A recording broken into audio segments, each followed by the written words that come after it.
Vito, you've drawn a short straw here. You've come at the end of January. It's the worst January and indeed the worst month for M&A since August 2013. Should we be worried? I actually think the conditions are still very strong. And if you look at it, I think that, I expect a pretty strong volume in the first half of this year. I mean, certainly 2019 was a very big year in the United States, but if you break it down, it was really large deals in the first half of the year. And then in the second half of the year, we actually had a flat to down year in the US. Those large deals that made all the headlines last year, whether it was Raytheon, United Technologies, or BB&T, SunTrust, all happened in the first half of the year. Celgene was the first half of the year. And then what you saw in the second half is you saw Europe kind of coming back after they started feeling like there was going to be some better certainty around some of the geopolitical issues over there.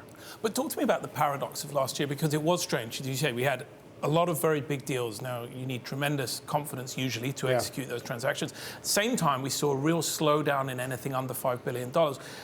Why did that happen? Why did we get that dispersion of outcomes? Yeah, and I think when you look at it, those bite-sized transactions, the 1 to 5 billion, those are generally at a pretty comparable level. So if you look at deals sub 5 billion, in general globally, they're about 2.2 to 2.5 billion, 2.2 to 2.5 trillion every year the last 6 years. Generally a flat market. So when you think of the headlines, it's all the large deals. We certainly saw the private equity firms take a little bit of a breather on the sidelines.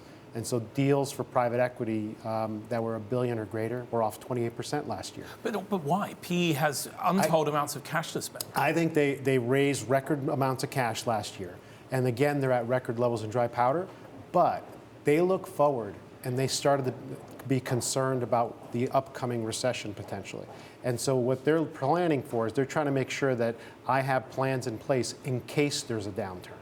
And then they're also taking a look at the markets, and they're concerned about volatility. And when they want to bring these choice assets out, they want to make sure it gets a great reception in the marketplace. Are those concerns justified? Well, talk to us. You have a pipeline. What do you see in terms of what's coming down? Yeah, I see a lot of activity in that size, so that 1 to 5 billion in the first half of the year. I think everybody wants to get transactions done before we get into the back half of the year and have greater political uncertainty.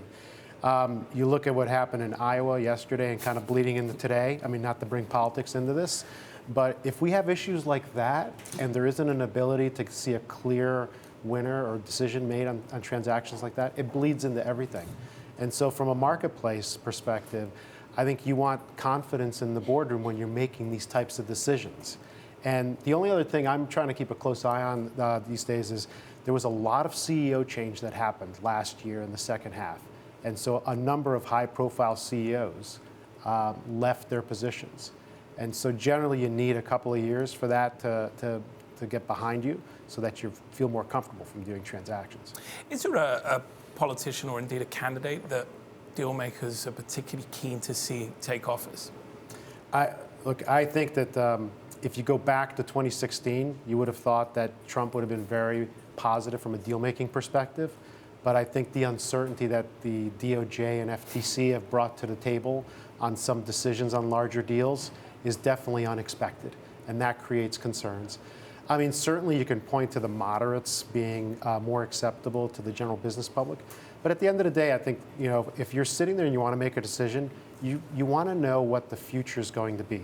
If you know what that is, then you can plan for it, whether it's up or down. And so if you think it's going to be a more negative deal environment, for instance, right now, I think that if there's concerns about the tax regulations changing because someone on the more progressive side of the Democratic field wins, then in that, why wouldn't you do a transaction now if you're contemplating something?